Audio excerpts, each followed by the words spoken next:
Assalamu alaikum, I'm Aisha and you're watching Samar News. Here are today's headlines.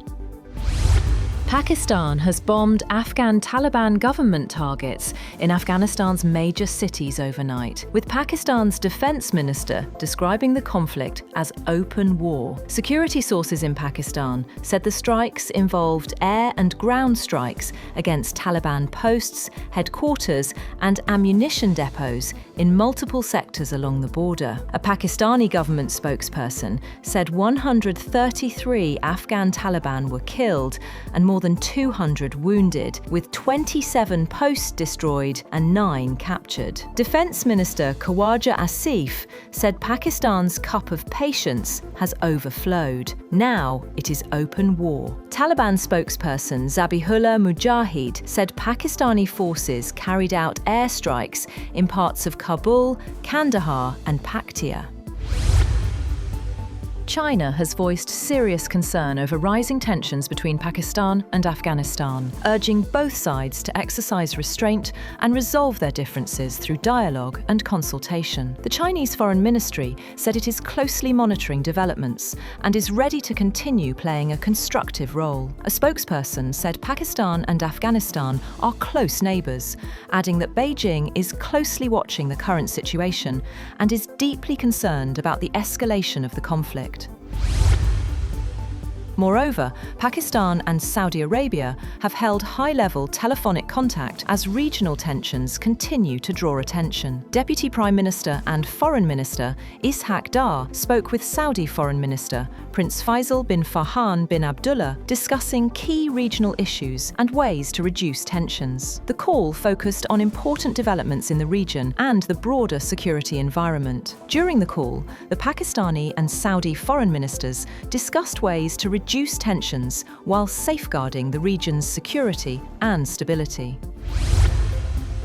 Meanwhile, Iran has stepped forward with an offer to mediate, urging both Pakistan and Afghanistan to resolve their differences through dialogue and cooperation. Iranian Foreign Minister Abbas Araghchi said Tehran is ready to provide all possible assistance to facilitate constructive engagement between Kabul and Islamabad. In a statement posted on X, Araghchi said Iran is prepared to help facilitate dialogue between Pakistan and Afghanistan.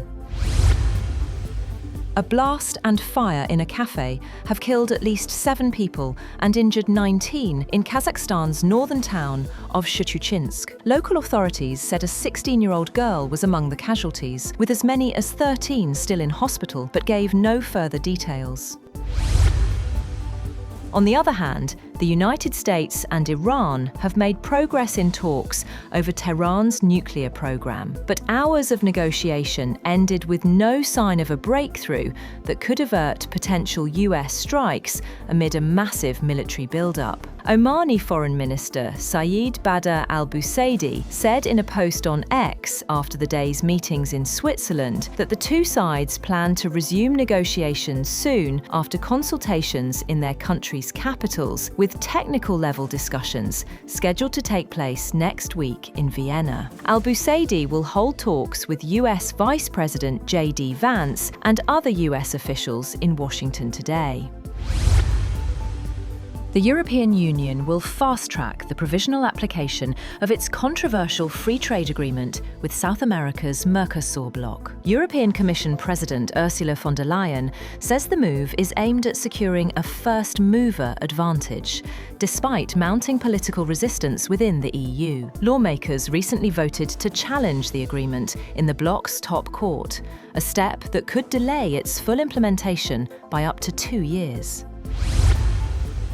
Germany's unemployment total remains above 3 million, despite a slight monthly decline, as prolonged economic weakness continues to weigh on Europe's largest economy. Labour Office figures highlight the strain of years of stagnation on the job market. The data presents a major challenge for Chancellor Friedrich Merz's government, which has pledged to revive growth after 2 years of contraction and is preparing for a series of key state elections in the months ahead. Former US Secretary of State Hillary Clinton has told a congressional committee that she did not remember ever meeting the late sex offender Jeffrey Epstein and had no information to share about his criminal activities. Clinton said in a statement that she did not recall ever encountering Mr. Epstein and never flew on his plane or visited his island, homes, or offices. Following a 7-hour appearance before the panel, Clinton told reporters she repeatedly was asked the same questions throughout the day, but that she also offered some suggestions on conducting the investigation. That's all for now. For more updates, visit www.samar.tv. Thank you for watching Samar News.